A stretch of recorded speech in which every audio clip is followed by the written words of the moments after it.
Shalom peuple de Dieu, bonjour ou bonsoir, ça dépend simplement de l'heure à laquelle vous allez suivre cette vidéo. Aujourd'hui je nous propose une courte exhortation que j'ai intitulée « Le tombeau pour les prophétiques ». Pour ce faire, nous allons lire Joël chapitre 2, verset 28. Joël chapitre 2, verset 28. Après cela, je répandrai mon esprit sur toute chair. Vos fils et vos filles prophétiseront, vos vieillards auront des songes et vos jeunes gens des visions. Père, je prie que tu bénisses ce moment que nous allons écouter ou partager ta parole. Je prie qu'il soit bénéfique pour une âme, pour quelqu'un, dans le nom de Jésus-Christ. Amen. Vos fils et vos filles prophétiseront après cela. Avant de pouvoir introduire le message de ce soir qui est le tombeau pour les prophétiques, il y a un autre passage, une autre histoire qui est relatée dans 1 Samuel 10:2. C'est l'histoire de Saül. Saül, qu'on connaît tous. Saül va voir Samuel et lorsqu'il arrive chez Samuel pour pouvoir récupérer les brebis, Samuel lui dit, dans ta démarche, il faudra d'abord que tu ailles sur le sépulcre, les tombeaux de Rachel. Et de là, nous connaissons tous l'histoire. Lorsque Saül va aller entreprendre cette démarche, il va sur le tombeau de Rachel. Après quoi est sorti les proverbes, Saül est-il parmi les prophètes d'Israël? Lorsque Samuel arrive d'abord dans le tombeau de Rachel, Saül est un benjamite. Et Benjamin est celui qui est venu de Rachel. Vous vous souvenez tous, Benjamin, lorsqu'il venait dans le monde, Rachel mourait. Le jour où Rachel mourait, Benjamin venait dans le monde. C'est-à-dire que Rachel a donné sa vie pour que Benjamin vienne dans le monde. Et c'est ainsi, le descendant de Benjamin qui est Saül, vient au tombeau de sa source. Il en est de même pour nous. Lorsque Jésus-Christ, notre mère, qui est Rachel, qui signifie la brebis, mourra à la croix de Golgotha, on n'était pas là. Mais puisqu'on a été engendré par lui, il nous faut retourner à la source, au tombeau de Jésus, pour que nous aussi après, on puisse dire, sommes-nous parmi les prophètes dans le monde? Et le texte qu'on vient de lire de Joël chapitre 2 dit ceci: après cela, je répandrai de mon esprit sur toute chair. Nous savons tous que le prophétique a trois dimensions, trois grandes dimensions. 3 est un chiffre clé dans la Bible. 3 est un chiffre symbolique et significatif, puisqu'il y a 3 personnes en Dieu. L'homme est tripartite. Les verbes à 3 temps. Il y a 3 grands offices du Messie. Il y a 3 grandes dispensations dans la Bible. Et 3 aussi, comme je le disais tout à l'heure, 3 grandes dimensions dans les prophétiques.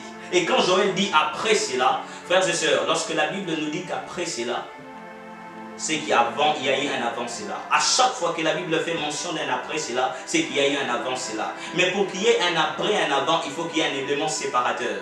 Pour qu'il y ait un passé, un futur, il faut qu'il y ait un présent. Et l'élément séparateur entre l'après et l'avant, c'est les tombeaux. C'est le tombeau de Jésus-Christ qui permet qu'il y ait un avant et un après.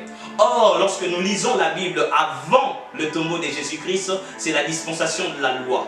Et le prophète référent de la dispensation de la loi, c'est Moïse. Vous savez, lorsque Moïse rencontre sa grande difficulté et devant un obstacle qui est la mer Rouge, Dieu va séparer la mer en deux. Dieu va disperser la mer en deux. C'est ainsi que vous verrez les disciples de Moïse, les élèves de Moïse, à commencer par Josué, Élie et Élisée, ils vont tous devant la mer, devant le fleuve de Jourdain, séparer, disperser les eaux en deux, les fendre en deux, comme leur maître, le prophète référent Moïse.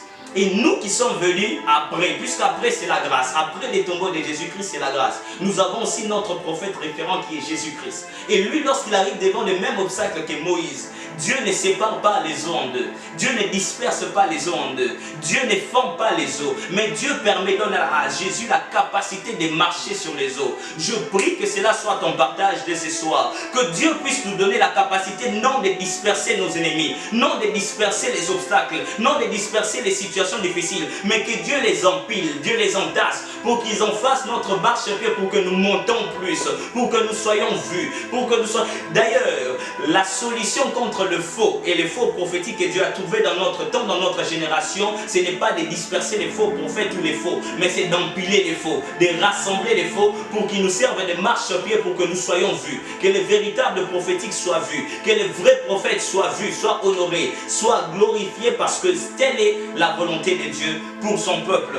Mais lorsque Joël parle d'après cela, ce qui me marque encore, nous sommes toujours dans les dents de Moïse. Lorsque Moïse, qui est le prophète référent, monte au mont Sion pour recevoir la loi, lorsqu'il descend ce jour-là, 3000 âmes vont mourir. Mais lorsque Pierre va monter à la chambre haute, et Pierre descend avec non pas la loi, mais Pierre descend avec l'esprit. Il y a eu 3000 âmes qui vont ressusciter. Je prie que tout ce qui était mort dans ta vie commence à ressusciter. Oh, je prie que tu ne prophétises pas pour la mort comme Moïse, puisque nous n'avons pas le prophète référent Moïse, mais nous avons le prophète référent après cela qui est Jésus-Christ, après son tombeau, qui prophétise la vie sur ceux qui étaient morts, prophétise la vie sur ta santé, prophétise la vie sur ta famille, prophétise la vie sur ce que tu as très bon, prophétise la vie parce que tu as la capacité, fils de l'homme. Tu en as reçu du prophète référent qui est Jésus-Christ. Il t'a donné la capacité de prophétiser la vie. Tout ce qui était mort, je le vois en vivre. Tout ce qui semblait mourir en toi, je le vois fleurir. Oh, je prie que Dieu t'amène dans les landes de la vie, qu'il te fasse rentrer dans une saison où tu expérimentes la vie et non la mort. Mais Joël m'étonne, Joël me surprend quand il parle. Après cela, Joël dit, je répandrai de mon esprit. Bien aimé, il y a une différence entre répandre et donner. Quand Joël dit, après cela, je répandrai mon esprit, c'est qu'avant cela, Dieu donnait son esprit. C'est pourquoi vous voyez qu'on parle d'une portion, d'une double portion dans l'ancien, dans la loi. Puisque Dieu donnait son esprit. Et quand on donne, on a le pouvoir de répondre. C'est pourquoi l'esprit ne demeurait pas éternellement avec Dieu, parce que Dieu reprenait l'esprit. Mais il n'en est pas de même pour nous. Nous venons après les tombeaux de Jésus. Notre prophétique est différent parce que l'esprit que nous avons reçu n'est pas un esprit donné, mais un esprit répandu. Or, ce qui est répandu ne peut pas être repris. Je prie que Dieu te donne une onction répandue. Une onction répandue. Il parle après cela, je répandrai. C'est-à-dire une quantité illimitée, une quantité non contrôlable, une quantité non mesurée. C'est qu'avant Dieu donnait une quantité limitée, mais Dieu a changé complètement des systèmes. Dieu ne nous donne plus de sur-mesure, mais il nous donne des sans-mesure. Lorsque Élie va monter au ciel, lorsque Élie sera enlevé avec son disciple Élisée, qu'est-ce qui se passe? Élie va monter, il va dire à son disciple va recevoir les manteaux, il dit il a reçu la double portion, c'est-à-dire une portion quantifiée et contrôlée. Mais lorsque notre Maître Jésus-Christ, après sa mort à la croix, lorsqu'il monte devant ses disciples, il ne leur donne pas un esprit limité, il ne leur donne pas un esprit contrôlé, il ne leur donne pas un esprit maîtrisé, mesuré, mais il leur donne le même esprit qu'il avait, l'esprit sans mesure. Oh, je prie, après les tombeaux, Dieu a changé des systèmes.